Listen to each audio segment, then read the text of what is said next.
Shut up, तुम एक दलाल हो।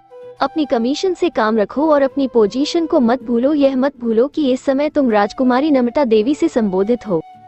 जयकिशन गुर्राकर आगे बढ़ा तो माधवी ने हाथ उठाकर कठोर स्वर में कहा, फंक्शन में ठीक 1 घंटे बाद पहुंचना है और मेकअप में पूरे 4 घंटे लगे हैं। जयकिशन ने दांत किचकिचाकर कहा, शायद तू भूल गई है कि तेरा बेटा, अगर साहस है तो उसे हाथ भी लगा कर देखो।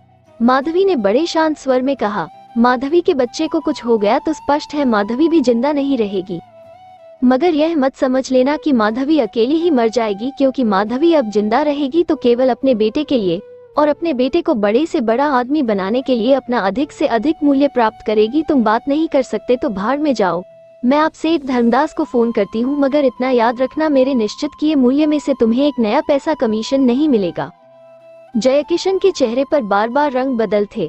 कभी लगता जैसे वह माधवी को कच्चा चबा जाएगा, कभी उसकी आंखों में बेबसी की नजर आती, कभी होंठ सख्ती से भिंच जाते। माधवी ने बड़े संतोष से दरवाजे की ओर बढ़ते हुए कहा, ठीक है, मैं स्वयं सेठ साहब को फोन किए लेती हूँ।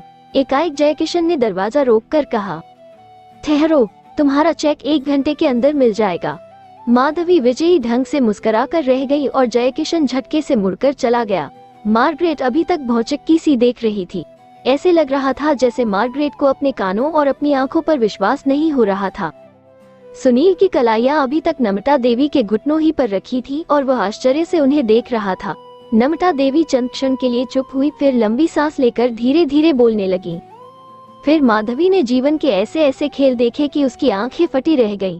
कैसे कैसे साधु और महात्मा भी उस हमाम में नंगे नजर आए। नारियों की सुरक्षा के नाम पर जितनी संस्थाएं थीं, उनके हमदर्द किस तरह दिन में माइक पकड़कर नारियों के अधिकारों के लिए गला फाड़ फाड़ कर चिल्लाते हैं और कैसे रात के अंधेरे में अपनी संस्थाओं से सुंदर लड़कियों को बुलाकर ऐश करते थे।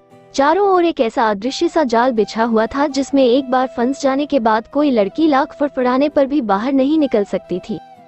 कुछ ही समय में इन कटु अनुभवों द्वारा माधवी ने परिस्थितियों को इतना समझ लिया कि उस समय की सोसाइटी की सबसे लोकप्रिय औरत बन गई। उसने समझ लिया था कि आंखें दिखाने वाले मर्द जो अपने आप को लोगों के सामने बड़ा धुरंधर समझते हैं, कैसे आंखें झुकाकर गुलामों की तरह सामने खड़े किए जा सकते हैं। देश का सबसे महान उद्योगपति माधवी का ऐसा दीवाना हुआ कि एक रात माधवी के बिस्तर तक पहुंचने के लिए उसे सचमुच माधवी के तलवे चाटने पड़े। सोसाइटी वाले माधवी को किसी भूतपूर्व रियासत की राजकुमारी ही समझते थे। वो चंद महीने और होटल में रही। इस बीच जयकिशन कई बार उसके पांव पकड़कर गिड़गिड़ाया, मगर माधवी ने उसे ठोकरें ही मारी। फिर सेठ ने उसे अपना एक खाली आलीशान बंगला और एक इम्पोर्टेड कार दे दी। वो कई बार नारी सुधार संस्थाओं की अध्यक्ष और सचिव बनी। ऊंचे ऊंचे पदाधिकारी और विदेशी मेहमान उसके इशारों पर नाचते थे। लाखों करोड़ों पर शासन चलाने वालों से अपने सैंडल उतरवाती और इस बात में वे लोग गौरव समझते थे।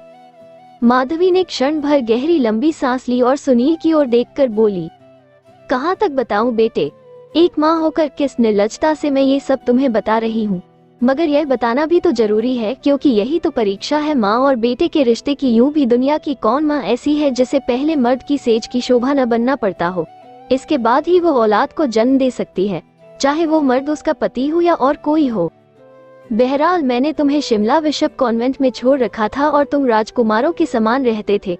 फिर जब तुम समझदार होने लगे तो मैंने अनुभव किया कि अब मेरे बेटे को माँ की जरूरत है। यूं भी जिस सोसाइटी में मैंने 11 बरस राज्य किया था, वहाँ मेरा स्थान अब एक युवा लड़की ने ले लिया था। मेरे पास लाखों का बैंक बैलेंस था। फिर मैंने बहुत चुपके चुपके बम्बई के चक्कर लगाए, बैंक बैलेंस यहाँ परिवर्तित कर दिया, बंगला खरीदा, कार खरीदी और दिल्ली में जो कुछ बनाया था धीरे धीरे सब बेच डाला। यूं भी सोसाइटी की नजरें मुझसे बढ़कर दूसरी नौजवान माधवी पर केंद्रित थी, इसलिए मुझे बिना किसी को बताए चुपके से दिल्ली छोड़कर बम्बई आकर यहाँ बस जाने में कोई कठिनाई अनुभव नहीं हुई। वहाँ मेरी कमी को भी किसी ने महसूस नहीं किया।